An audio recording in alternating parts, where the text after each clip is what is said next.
doing archaeology that relates to the Bible, И когда мы занимаемся археологическими исследованиями, связанными с Библией, we try to pick out details from the text that we would be able to find in archaeology. мы пытаемся в тексте выделить те детали, которые мы можем найти во время раскопок. In the case of the city of Ai, there are several things that might help us find it or identify it. И в случае с Гаем несколько моментов могут помочь нам найти его или определить. Some of the things are about the geography where it's located. Некоторые из этих, скажем так, направляющих связаны с географией. Or where it's located in relation to other cities. Или с местоположением относительно других городов. Some of it has to do with things like the city had a gate and a wall. И кое-что связано с тем, что у города должны быть ворота и стена. And then, of course, it was destroyed by fire. И также город был уничтожен огнем. And people didn't live in it after the Israelites destroyed it. И что люди там не жили после уничтожения израильтянами. So we have a few specific things that we can look for.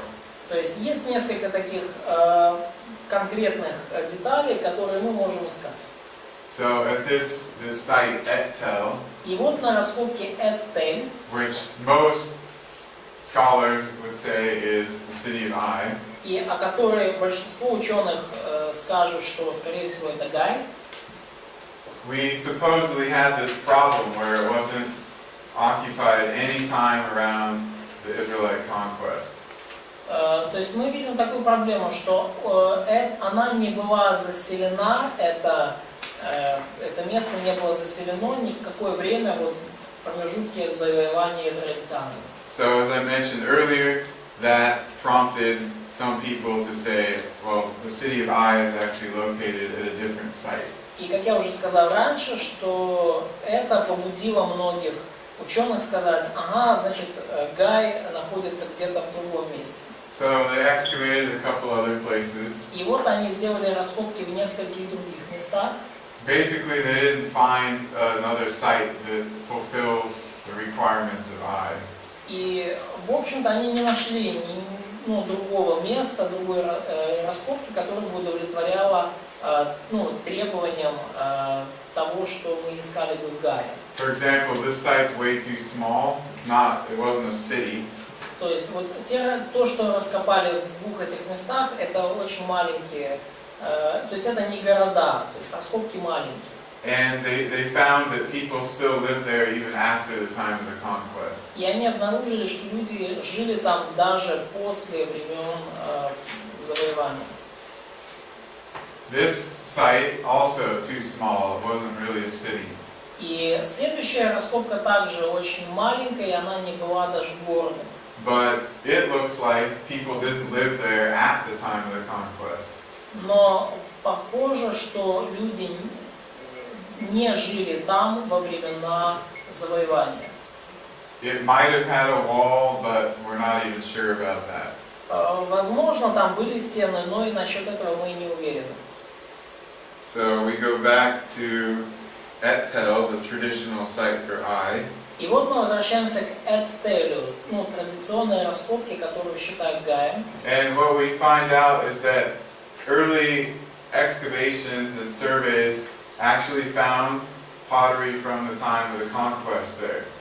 И что мы обнаруживаем там? Ранние раскопки, при ранних раскопках там находили глиняные изделия времен Late Bronze Age. Да, позднего бронзового века 1. The period when the conquest of Canaan happened. Периода, когда случилось завоевание Ханаана. And then after that, people didn't live there for a long, long time. И после этого люди там не жили очень долгое время. Also, this city was very big with large fortifications. И также этот город был очень крупный, с большими укреплениями. And фортификацией, стенами. There's also a passage in Joshua 8 that says that they they made this big pile of stones in the city where they hung the king of Ai. И также в Иисуса Навина 8 упомянуто, что они сделали набросали большие кучи камней там, где похоронили царя Гая. One of the excavators even described a big pile of stone like this in the city that they dug through. И некоторые из археологов даже они упоминали в своих отчетах такие большие кучи камней в городах, в местах, где они проводили раскопки. We have pretty limited information from the site, but what we do know seems to match the account in Joshua. И у нас очень мало информации об этой раскопке, но то, что у нас есть, кажется, что совпадает с повествованием в книге Иисуса Навина. Alright, so Et-tel. То есть вот Et-tel. This is I. Это скорее всего Ай. That's just the archaeological site name. Но то есть Гай город древний, а Тель это название археологической раскопки. And they found pottery there from late Bronze Age 1 up to 1400 BC, and then it was abandoned for a long time. И они нашли там керамику из позднего бронзового века 1, это около 1400 года до нашей эры, а потом город был оставлен на долгое время. This is consistent with the narrative in Joshua. И это согласуется с повествованием книги Иисуса Навина. Now, the third city that the Israelites destroyed by fire was Hatzor. И третий город, который израильтяне уничтожили огнем, это был Хацор. And it was a huge city. И город этот был огромный. It was the biggest city in Canaan at that time. На то время в Ханаане это был самый крупный город. And it's located way up north. И этот город расположен далеко на север. So in between the time they destroyed Ai and Hatzor, То есть между завоеванием Гая и завоеванием и разрушением Хацора they went to the south and they fought and conquered a bunch of the kings and cities down here. они пошли на юг и завоевали, нанесли поражение нескольким царям, которые жили там. Now Hatzor was so powerful it controlled an entire region up here. И город Хацор был настолько могущественный, что держал под своим контролем целую область вокруг него. Joshua calls it the head of all these kingdoms. И Иисус Навин называет его главой всех царств. This city it's in the Amarna letters. It's mentioned in those Amarna letters also. И этот город также упоминается в письмах Амарне. And the way that it's talked about in those letters is like it is the most powerful city in Canaan. И то, как говорится об этом городе в этих письмах, дает нам понять, что этот город действительно был самым могущественным в Ханаане. Now at this site, we actually see two fire destructions in this late Bronze Age. И вот в этом городе мы видим два разрушения огнем в позднем бронзовом веке. One in about 1400, one in about 1210 or 1200. Первое сожжение города случилось в 1400 году, второе в 1310. This would be associated with Deborah and Barak in Judges 4 and 5. И это второе разрушение связывают с Деборой и Бараком в Судьях 4 и 5. Судьях 4 глава 5 глава. This is the one we're going to look at right now. This is the time of Joshua. А то, которое мы сейчас вот, то, которое 1400 год, это вот то, что мы сейчас рассматриваем сейчас, это времена Иисуса Навина. Барак и Дебора, да. Okay, so here's the text of Joshua talking about the destruction of Hatzor. И вот это текст в книге Иисуса Навина, где говорится о разрушении Хацора. In chapter 11. В 11 главе Асор называется. То есть, в синодальной Библии как Асор звучит. So here's one of the Amarna letters. Вот это одно из писем Амарны. So, should I read it from Joshua? That's okay. Просто знайте, что Библия, она Асором называется. Yeah. So we know Hatzor was a very powerful city-state. Вот это одно из писем Амарны, и мы знаем, что Асор был одним из самых могущественных городов-государств.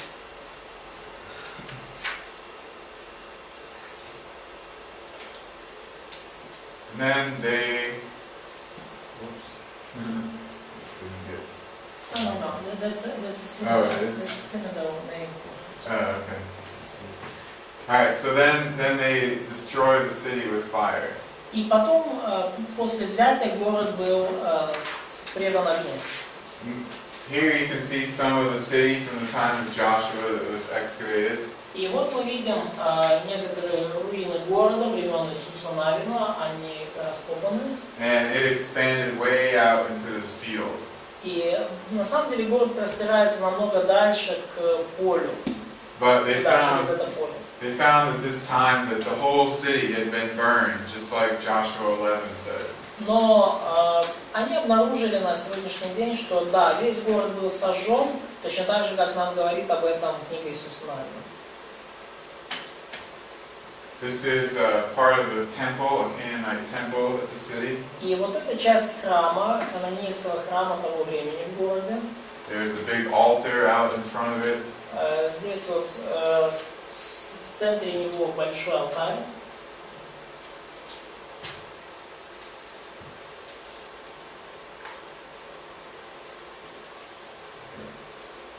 Right. So everything in the city is destroyed about 1400 BC by a big fire. И так весь этот город разрушен большим пожаром в 1400 году до нашей эры.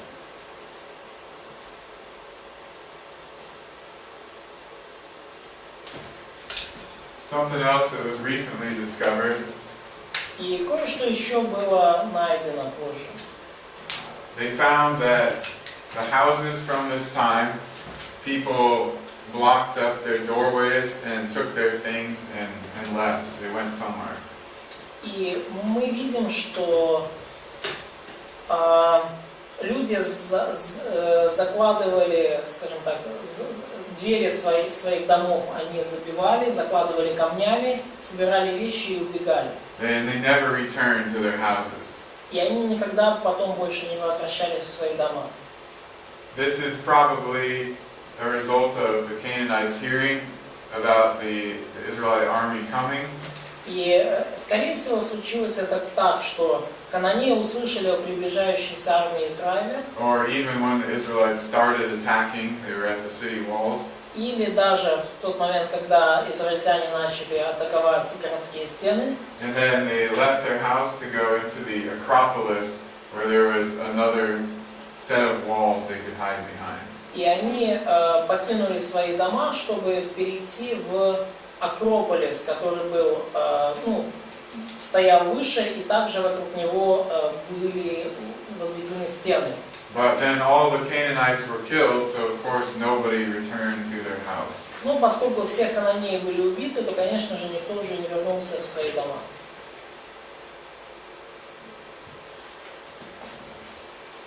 There is also at least one statue discovered here that was desecrated in a specific way.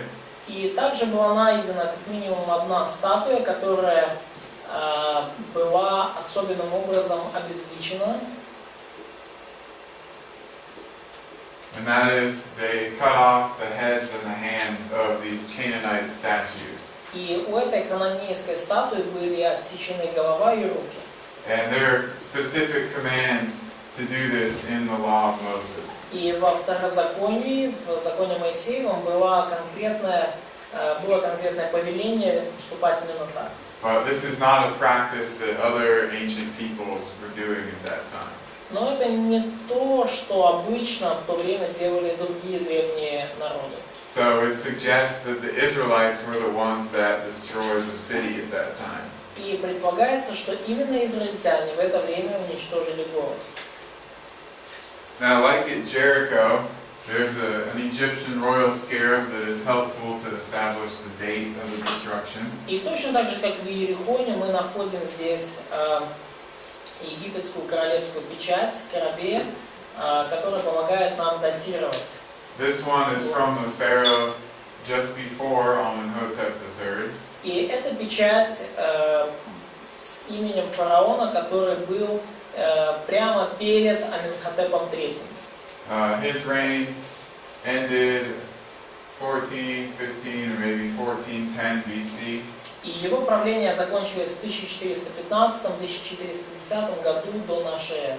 So we know people were living in the city at least until that time. То есть мы знаем, что люди жили в городе как минимум до этого времени. And then it's destroyed by this big fire. И после этого город был уничтожен большим огнем. And the whole population is wiped out. И все его население стерто с лица земли. And it looks like even some of the statues of their gods were desecrated. И кажется, что даже статуи их богов были обезличены, лишены рук и головы. And this is right about the time of the Israelite conquest of Hatzor. И это как раз вот в tот момент времени, когда израильтяне завоевали Хацор, Асор.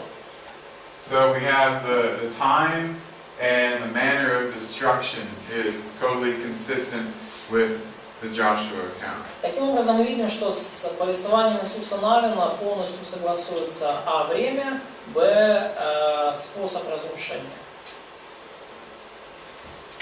Now the fourth and final city of importance is Shechem. Четвертый важный город, который был разрушен, взят и разрушен, это Сихем. This is the city that they do not destroy. И вот этот город они не разрушили. Этот город они не разрушили, я прошу прощения. And it's important because of its uniqueness. И это важно, и в этом заключается его уникальность. Rather than destroy it, the Israelites actually gather here in peace. И вместо того, чтобы уничтожить город, они оставили его в мире.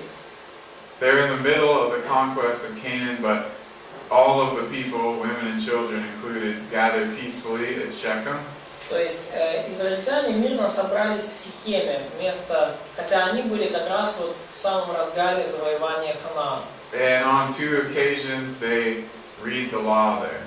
И по 2 случаям они прочитали здесь закон Божий. Now, we don't know, or we're not told in the Bible exactly how they got this city peacefully like that. И нам не сказано в Библии, почему они вот таким мирным способом вошли в этот город. We could guess that they might have made some treaty or maybe had a treaty back in the time of the patriarchs. Может, мы предполагаем, что, возможно, treaty means some descendants. Treaty, like a peace agreement. Да, то есть, возможно, у них было какое-то мирное соглашение еще со времен Авраама с этим городом.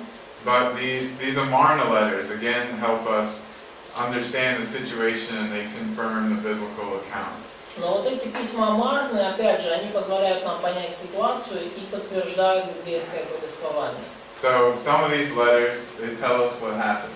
И некоторые из этих писем говорят нам, что случилось. They tell us that the Canaanite leader of Shechem gave that territory to the Haviru. И они говорят нам, что хананейский правитель Сихема, он отдал эту территорию Хабиру. There's no fight there, it's just a peaceful takeover. То есть не было битвы здесь, была, бескровная победа. Of course, the other Canaanites didn't like that. Конечно же, другим хананеям это не понравилось. And in these letters, they accuse the leader of Shechem as being a traitor. И в этих письмах хананейские правители утверждают, что правитель Сихема оказался предателем. Well, he was from the Canaanite Ну, perspective. конечно же, он им был с точки зрения хананеев.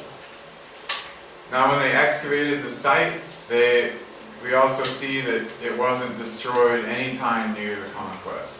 И когда когда была сделана раскопка, то выяснилось, что город не был уничтожен ни разу во время завоевания.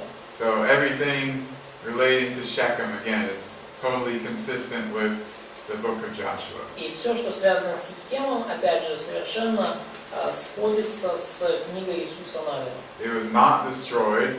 The Israelites acquired it peacefully and gathered there peacefully.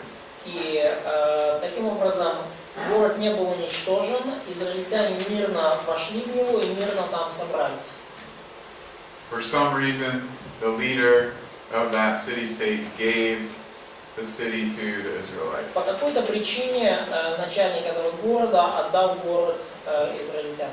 And I would say it was probably because they had some past agreement with the ancestors of the Israelites. И я думаю, что случилось это, скорее всего, по причине предыдущего какого-то соглашения с предками израильтян. Why would I say that? Почему я так говорю? Because they also made a treaty at Gibeon. Потому что они также заключили мирное соглашение с гаванитянами. But they weren't supposed to make a new treaty. They were tricked into it. Но, вообще говоря, с гаванитянами не было им повелено заключать союз. Они должны были их уничтожить. So the relationship at Shechem must have gone back to patriarchal times. То есть взаимоотношения, которые у них были с Сихемом, скорее всего, они шли с еще времен патриарха. If we just looked at the population changes in Canaan, И когда мы смотрим на изменения в народонаселении Ханаана, we also see that it looks like someone came into the area, destroyed a bunch of cities, killed people, and then settled there. то выглядит все так, как будто кто-то вошел в землю, уничтожил много людей и там поселился. So if we look at general patterns or if we look at specific cities, we see everything consistent with the conquest accounts in Joshua. То есть, и потому смотрим ли мы на конкретные детали или общие закономерности, мы видим, что все это согласуется с завоеванием Ханаана Иисусом Навином. So Jericho destroyed and burned. Таким образом, уничтожен и сожжен Иерихон, 1400 BC, late Bronze Age 1. 1400 год, поздний бронзовый век. Same thing in Hatzor. То же самое с Хацором. At Ai, at least, it looks like it was abandoned in Гай, 1400. как минимум, кажется, что он был заброшен в 1400 году. So it agrees with, agrees with Joshua, we just don't have as much information from there. И это в согласии с повествованием Иисуса Навина, просто у нас пока не хватает доказательств этому. Shechem is given to the Israelites peacefully. Сихем отдан израильтянам без боя. And then we have some documents mentioning the Israelites specifically, or the Habiru, or there's even one that mentions the tribe Asher. И также у нас есть многие документальные свидетельства, которые упоминают израильтян в Ханаане и tribe Asher, Yeah. то есть от племен и людей, которые там жили. Now the most famous of these inscriptions mentioning the early Israelites is called the Renepta Stele. И самое раннее из надписей, которые упоминают израильтян, это, израильтян в Ханаане, это стела Мернепты. It was written about 190 years after the conquest. И она 190. 190. Да, она записана через 190 лет после того, как израильтяне завоевали Ханаан. By an Egyptian pharaoh. И записана эта стела египетским фараоном. but the way that he talks about the Israelites is very important. Но то, как он говорит об израильтянах, очень важно. First, here's a close-up of him mentioning Israel. И вот здесь вблизи мы видим, как вот это место, где он упоминает Израиль, In Egyptian hieroglyphs. и вот в египетских иероглифах.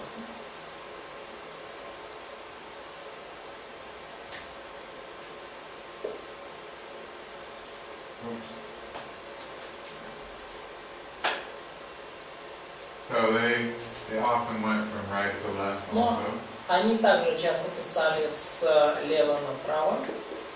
And then you have this symbol for people. И вот также есть буква, обозначающая люди. Oh, I spelled it wrong. Oh well. You got it here. То есть, у вас это здесь правильно, я неправильно писал. Yeah. Вот они справа So налево читали. Israel. Да, Okay. Израиль. And it's a group of people. И это группа людей. Okay? It's not the name of a city. Это не название города, It's not the name of a person. это не имя человека, It's a people. это народ. And this is what he says about these people. И вот что он говорит об этих людях. So he mentions the region of Canaan. И он упоминает регион Ханаана, Then he mentions 3 cities in Canaan. и он упоминает далее 3 города в Ханаане. That one's south, that one's central, that one's north. Один на юге, второй в центре, другой еще один на севере. And then he mentions one group of people that live there, the most prominent group. И он также упоминает самую влиятельную, заметную группу людей, которые жили там. He mentions Israel. И он упоминает там Израиль. So we know that they're the dominant group of people at this time. То есть мы отсюда знаем, что Израиль был доминирующей группой в этом регионе в это время. And this is the time of the judges. It's about the time that Deborah lived. И это как раз времена судей, это времена, когда жили Барак и Дебор. So they didn't have total control of the land at this time, but they were the dominant group. И хотя они не обладали полным контролем над той территорией в те времена, но, по крайней мере, они там были наиболее доминирующей и влиятельной группой людей. But this stela or stele is very important because it attests to Israel being the dominant group in the land in the 13th century BC. Но эта стела Маргариты очень важна, потому что она показывает, что израильтяне были наиболее влиятельной группой в регионе Ханаана в 13 столетии до нашей эры. There are a few other inscriptions or documents mentioning Israel about this earlier or maybe earlier, but this is the most widely known and recognized. Но есть другие документы, которые также упоминают Израиль в ту эпоху. Они даже более ранние есть, но этот документ наиболее известен и получил наибольшее всеобщее признание. Ну, вопрос, это получается, египтяне писали, типа, это они все завоевали, и будто бы они разрушили Израиль. So Egyptian wrote as like they just invaded here, destroyed them, and so they conquered them. They destroyed their fields, basically. Ну, они уничтожили их поля, как минимум. Ну, это правда или это они так придумали? So is it true, or they just figured They probably did go burn some of their fields. Ну, naверное, они на самом деле уничтожили какие-то из их полей. You know, there in the book of Judges, there's a section that talks about I think it's the Midianites, who go up and burn a bunch of the Israelite fields. И мы в книге Судей читаем разделы, где приходят мадианитяне и уничтожают многие поля израильские. Maybe the Egyptians employed them as mercenaries to do this, and that's what he's talking about. Mercenaries. Yeah, like hired. Может быть, как раз египтяне, просто нанимали мадианитян, как таких наемных солдат, и они делали это для них. Now, after the time of Joshua, we have the judges. И после времен Иисуса Навина у нас есть эпоха судей. And they're still trying to gain control of the rest of the land. И в это время они все еще пытаются завоевать контроль над оставшейся территорией. So we have some battles and some destroyed cities during this period too. И в этот период мы видим определенные битвы и разрушенные города. For example, Hatzor is again attacked and conquered in the Judges period. И, к примеру, мы видим, что Ассор снова атакован и разрушен во время судей. So there's that second destruction about 1210 BC, the time of Deborah and Barak. Это второе его разрушение в 1210 году во времена Деборы и Барака.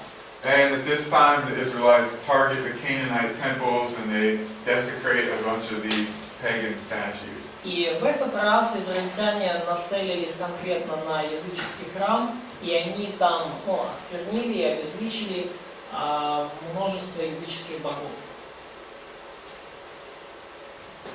The city of Dan is also taken at this time. Город Дан также взят в это время. Remember, it was called Laish earlier, and then the tribe of Dan takes it and they name it after themselves. Вы помните, мы читали про Лаис, и вот племя колено Данова взяло этот город и назвало его своим именем. And the excavations there found that it was destroyed in the 12th century when the Israelites are said to have gone there. И раскопки здесь показали, что город был уничтожен в 12 столетии, когда израильтяне туда вошли. They also found that the people who conquered it had moved from a different area.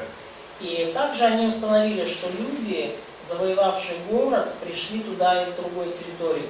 They brought these huge pottery storage jars with them, and they had brought them from another region. То есть они принесли с собой огромные вот эти горшки, вот эту керамику для хранения чего-то, и они принесли ее с собой. Well, the tribe of Dan had not lived near that city before. They moved to it. И племя Данова никогда не жило рядом с этим городом, они туда пришли. So this is consistent with a new group of people settling in the city who had lived somewhere else previously. И это очень сходится с тем, что да, пришла новая группа людей, завоевала и поселилась на этой территории. At Shiloh, we also have some interesting finds. И в Силове мы также видим некоторые интересные находки. In particular, we know that the tabernacle was located here for a long time. И конкретно мы знаем, что здесь долгое время располагалась скиния. And in the back part of the city, there's this big rectangular open area. И что в задней части города была прямоугольная, пустынная территория. It's big enough to accommodate the tabernacle. Пустынная территория прямоугольной формы, которая достаточно велика, чтобы вместить скинию. And also to have a little room in front of it for people to gather, bringing their sacrifices and so forth. И также внутри этой территории была как комната определенная, где люди могли собираться вместе, приносить жертвы и так далее. In the bedrock, in the ground, they found also these holes that had been drilled in, and sort of they follow a path. И вот в скале здесь они обнаружили вот эти дырки, куда, возможно, вставлялись шесты, которыми огораживалась скиния. Отверстие для шестов. Right in this tabernacle-sized area. То есть как раз вот по периметру этой предположительно территории скинии. So it's possible that these holes were used to hold the poles of the tabernacle fence. И вполне возможно, что вот эти отверстия предназначались для шестов, на которых крепилась занавеска скинии. We don't know that for sure, but it's probably the best explanation for their existence that we have. И мы не знаем наверняка, но это как минимум лучшее из имеющихся объяснений, для чего вот эти отверстия были и что это было за место. Late in the Judges period, И позже, в период судей, the Ark of the Covenant gets stolen by the Philistines. филистимляне похитили ковчег Завета. This is the time of Hophni and Phinehas. И это времена как раз Хафни и Финееса. Well, there was an ostracon discovered from about this time. И был обнаружен острокон, надпись примерно того же времени. Remember, it's a piece of pottery with writing on it. Помните, да, что такое? То есть кусочек горшечного изделия, глины с надписью на нем. And it seems to have sort of a summary of the story of the ark being lost and then returned. И кажется, что там описана как в сжатом виде история ковчега, который был утерян и потом его вернули. Sort of a summary of the events of 1 Samuel 4-7. То есть это сжатое изложение первой книги Царств, с 4 по 7 главу. So it mentions these same cities that it goes to. То есть там упоминаются те же города, через которые прошел ковчег. Okay. It mentions Dagon, lord of Ashdod. Упоминается Дагон, упоминается Вава Ашдодский. He's the main god of the Philistines that's mentioned in this account. То есть Дагон, я прошу прощения, типа бог, глава Ашдодский, то есть главный бог той территории. It also seems that Hophni is mentioned. И также кажется, что упоминается Хофни. So it follows the pattern, the same order of cities, just like the account in Samuel. И похоже, что упоминается тот же самый порядок городов и порядок событий, как в Первом Царстве, 4-7 главе. And it's from the 11th century BC. И этот отрывок, он датируется 11 столетием до нашей эры. So it seems to be a very early summary version of this section of the Bible. То есть кажется, что это вот такая очень ранняя надпись, которая суммирует, дает сжатое изложение вот этого места в Библии. What's not peace? Inscription. Okay. So it's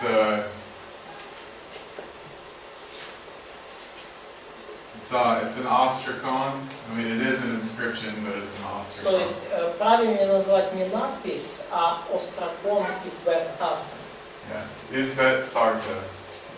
Из Бет-Сарта. That's just the name of the place it was found. И из Бет-Сарта это просто название места, где она была найдена. Very recently, this seal, possibly depicting a story of Samson, was discovered.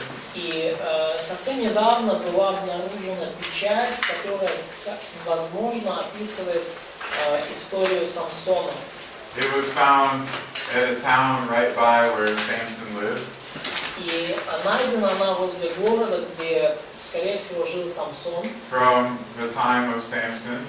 И датируется она как раз временами жизни Самсона. And it looks like it might be depicting his fight with a lion. И кажется, что эта печать изображает схватку Самсона с львом. Alright, so you have a four-legged animal here. То есть у нас здесь есть четырехногое животное. And it's got pointy ears. И вот у него такие острые уши There's a tail. и хвост. And then it has this little thing at the end of its tail. И на конце его хвоста вот такое вот кисточка. Which is something that only lions have. И это нечто, что есть только у львов. Then you have a guy here. Ну и здесь есть вот у вас такой товарищ. And it looks like he's either touching or punching the lion. И кажется, что он либо касается, либо бьет два. And it also looks like he's got long hair. И кажется, выглядит так, что у него длинные волосы. So this fits with the Samson story. И это очень сходится с историей Самсона. When this was discovered, the archaeologists who found it said something really funny. И когда это было найдено, археологи, которые нашли эту печать, сказали нечто очень веселое. They turned everything upside down. То есть они все перевернули с ног на голову. They said, "Oh, this seal must be where they got the Samson story from." Они сказали, ну да, конечно, это вот с этой печати они в итоге, вот, они посмотрели на эту печать и придумали историю Самсона. It's like there was a short legend about somebody punching a lion and then they made a seal and later developed this whole story about it. То есть как будто бы была какая-то коротенькая легенда о человеке, который там дрался со львом, и потом они сделали печать на основании этой легенды, посмотрели на печать и придумали целую историю. Rather than the obvious that this is just depicting a story that people knew about. Вместо того, чтобы просто сказать, что, скорее всего, эта печать изображает историю, о которой люди знали.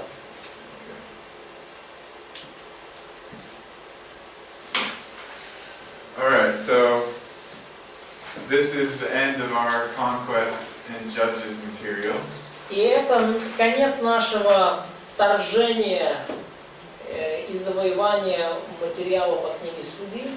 There could be a lot more, but Могло бы быть намного больше. Судьи или второзаконие? То есть это конец на... То есть мы за сегодняшний день прошли завоевание Ханаана и книгу Судей. so do you have any questions about what we just covered? И есть ли у вас вопросы по поводу того, что мы обнаружили?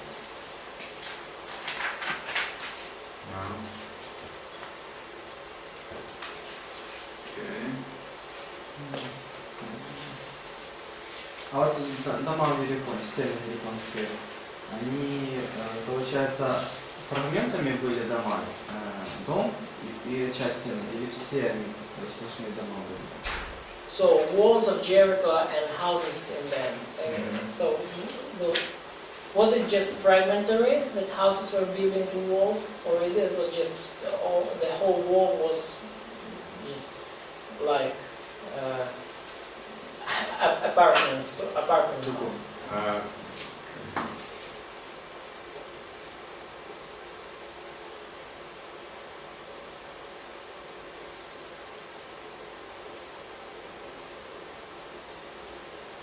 so here's a section of the wall. Вот часть стены, участок стены. And the main city wall. Главная городская стена. Then they would build, using that wall, they would build 3 more walls to complete their house. И используя эту стену, они достраивали еще 3 стены, и таким образом получался домик. And they might knock out a little window space in the city wall. И они даже могли пробить себе небольшое, скажем, отверстие для окна в городской стене. So it's not that they like dug a cave into the city wall, they used it as one of the walls of their house. То есть не значит, что они пробили пещеру в городской стене, но они просто использовали эту городскую стену как одну из стен своего дома. Пристроили. А, просто думал, как дом просто так стоял. Только сама внутри. So they were thinking about Дверь в стену. house inside of wall. Хрущевка. Yeah, it was cheaper for them, that wall was already built. Но это было дешевле для них, потому что стена-то уже была построена.